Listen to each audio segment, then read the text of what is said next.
What is up, guys? Delboy here, aka Blue Collar Sports TV. Hopefully you guys are doing well.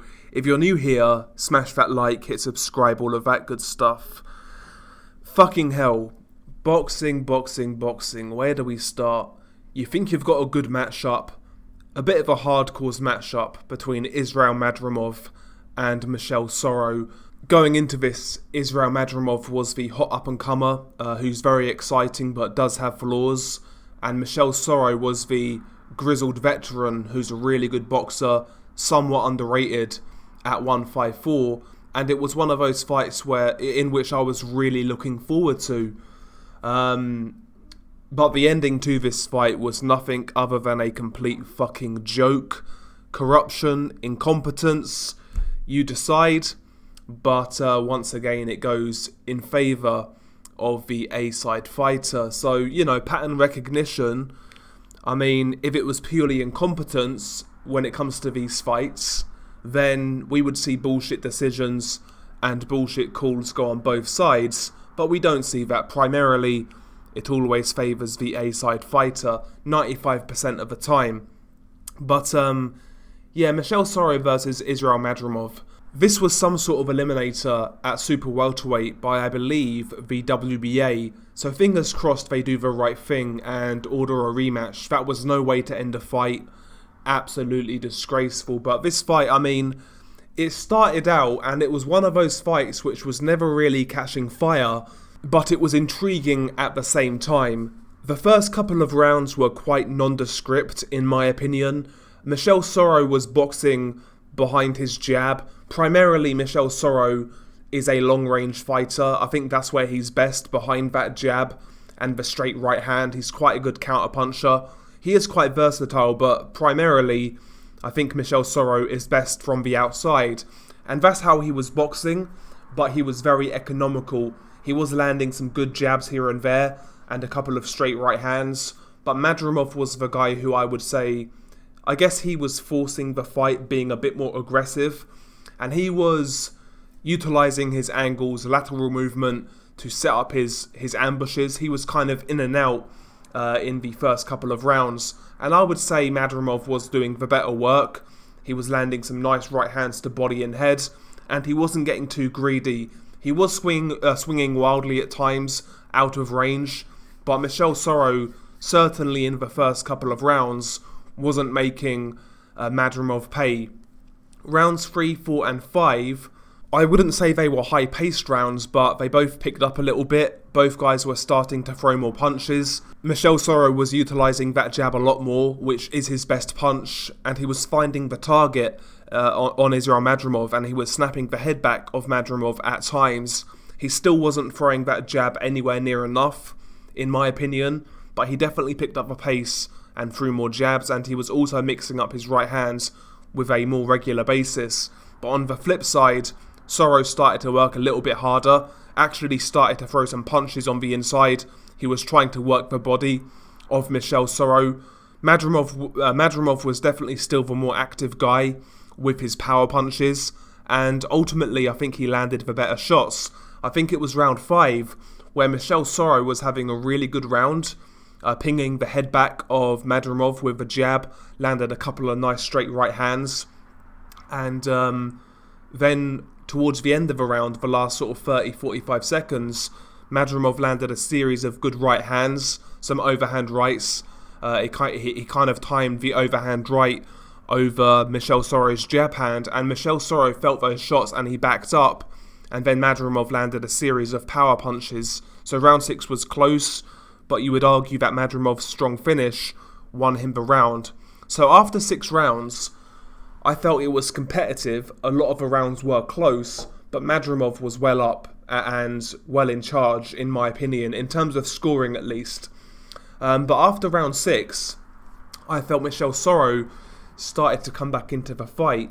Madrimov was starting to look a little more ragged, and that's one thing I've noticed in his fights.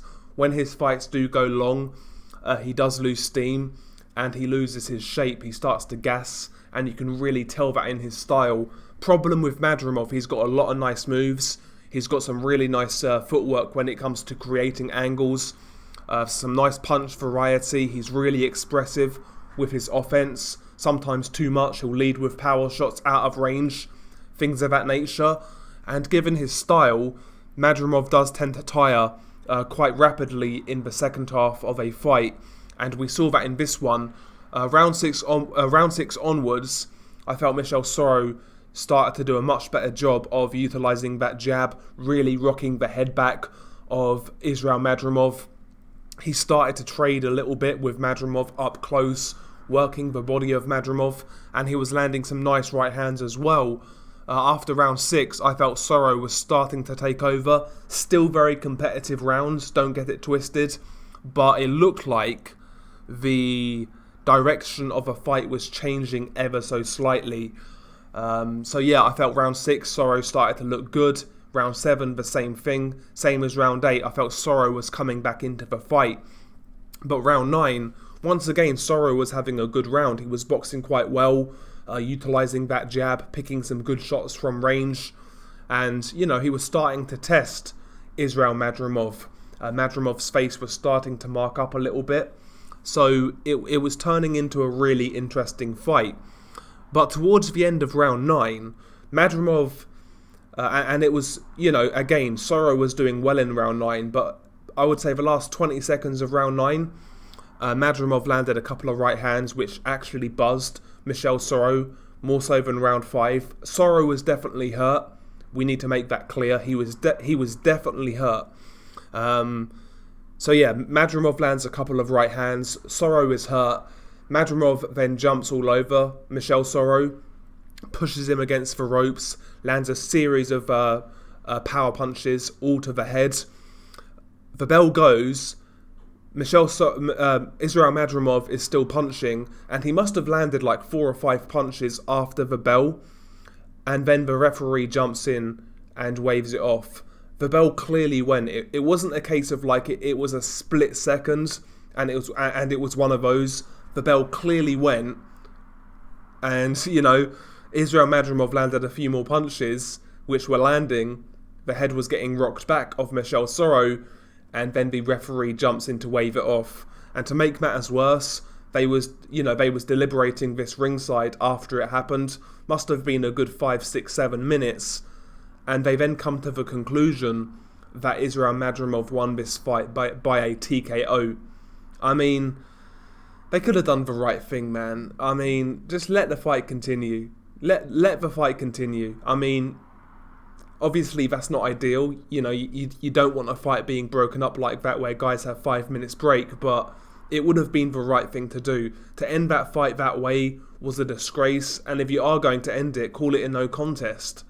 Yeah, the referee made a bad mistake. Horrible call as far as I'm concerned. And, you know, for me personally, the right thing needs to be done here, and hopefully the WBA just order a rematch.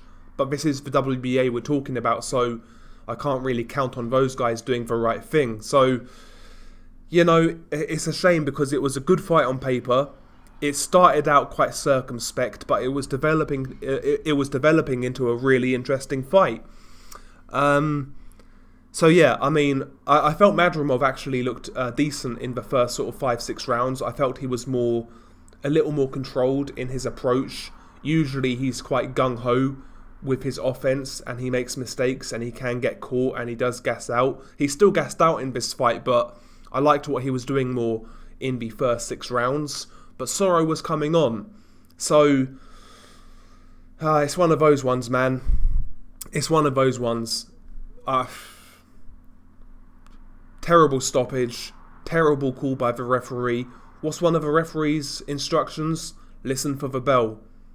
And he never done it himself. So, there you go. One of those things. Disappointed, you know, but it's boxing. You know, boxing's like a boxing's like a hot girl, you know, you shouldn't mess with. It's more trouble than it's worth, but you keep on going back. You know, that's what boxing is. But it is what it is, man. Share your thoughts below. It's been your guy Delboy. Peace.